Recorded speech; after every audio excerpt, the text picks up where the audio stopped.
Hello everyone. ବର୍ତ୍ତମାନ ଆମେ ସଂସ୍କୃତ ସାହିତ୍ୟର କେତେକ ପୁସ୍ତକ ଆଉ ତା'ର ଲେଖକମାନଙ୍କ ବିଷୟରେ ଜାଣିବା। ରାମାୟଣର ଲେଖକ ହେଉଛନ୍ତି ବାଲ୍ମୀକି, ମହାଭାରତର ବେଦବ୍ୟାସ, ଅଷ୍ଟାଧ୍ୟାୟୀର ପାଣିନି, ଅର୍ଥଶାସ୍ତ୍ରର ଚାଣକ୍ୟ,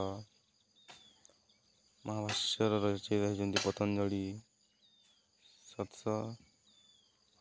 ସାରିକାର ସୂତ୍ରର ହେଉଛନ୍ତି ନାଗାର୍ଜୁନ, ବୁଦ୍ଧ ଚରିତ୍ରର ରଚୟିତା ହେଉଛନ୍ତି ଅଶ୍ୱଘୋଷ, ସଦାନନ୍ଦର ରଚୟିତା ହେଉଛନ୍ତି ଅଶ୍ୱଘୋଷ, ମହାବିଭାଷ ଶାସ୍ତ୍ରର ରଚୟିତା ହେଉଛନ୍ତି ବସୁମିତ୍ର, ସ୍ୱପ୍ନ ବାସବଦତ୍ତର ରଚୟିତା ହେଉଛନ୍ତି ଭାସ, କାମସୂତ୍ରର ରଚୟିତା ହେଉଛନ୍ତି ବାତ୍ସାୟନ,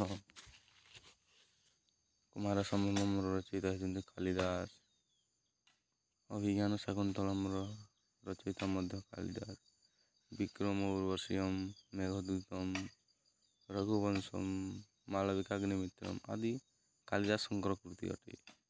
ତାପରେ ଦେଖିବା ନାଟ୍ୟଶାସ୍ତ୍ର ହେଉଛି ଭରତ ମୁନିଙ୍କର କୃତି, ଦେବୀ ଚନ୍ଦ୍ରଗୁପ୍ତ ବିଶାଖାଦତ୍ତଙ୍କର ଏବଂ ମୁଦ୍ରାରାକ୍ଷସ ମଧ୍ୟ ବିଶାଖାଦତ୍ତଙ୍କର, ମୂର୍ଚ୍ଛକଟିକମ୍ ହେଉଛି ଶୂଦ୍ରକଙ୍କର, ସୂର୍ଯ୍ୟ ସିଦ୍ଧାନ୍ତ ହେଉଛି ଆର୍ଯ୍ୟଭଟ୍ଟଙ୍କର, ବୃହତ୍ ସଂହିତା ହେଉଛି ବରାହମିହିରଙ୍କର, ପଞ୍ଚତନ୍ତ୍ର ରଚୟିତା ହେଉଛନ୍ତି ବିଷ୍ଣୁ ଶର୍ମା, କଥା ସାଗରର ହେଉଛନ୍ତି ସୋମଦେବ, ଅଭିଧର୍ମ କୋଶର ବସୁବନ୍ଧୁ, ରାବଣ ବଧର ଭଟ୍ଟି, କିରାତାର୍ଜୁନୀୟମର ଭାରବୀ, ଦଶକୁମାର ଚରିତମର ଦଣ୍ଡୀ, ହର୍ଷଚରିତର ବାଣଭଟ୍ଟ, କାଦମ୍ବରୀର ମଧ୍ୟ ବାଣଭଟ୍ଟ ଏବଂ ବାସବଦତ୍ତ ଲେଖିଛନ୍ତି ସୁବନ୍ଧୁ।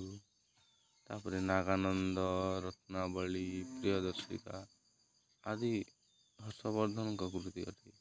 ମାଳତୀ ମାଧବ ଭବଭୂତି, କର୍ପୂର ମଞ୍ଜରୀ, ରାଜଶେଖର ଏବଂ କାବ୍ୟ ମୀମାଂସା ମଧ୍ୟ ରାଜଶେଖରଙ୍କ କୃତି ଅଟେ।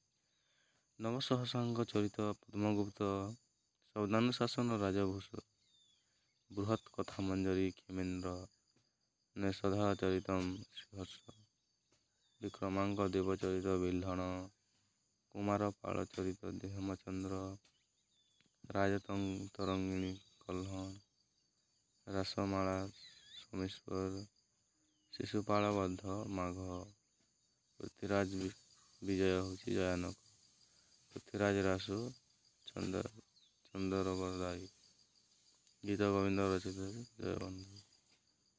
ତ ଫାଇନାଲି ଆମ ଏଇ ଭିଡ଼ିଓଟା ଏଠାରେ କମ୍ପ୍ଲିଟ୍ ହେଲା। ଆସନ୍ତା ଭିଡ଼ିଓରେ ଦେଖା ହେବା।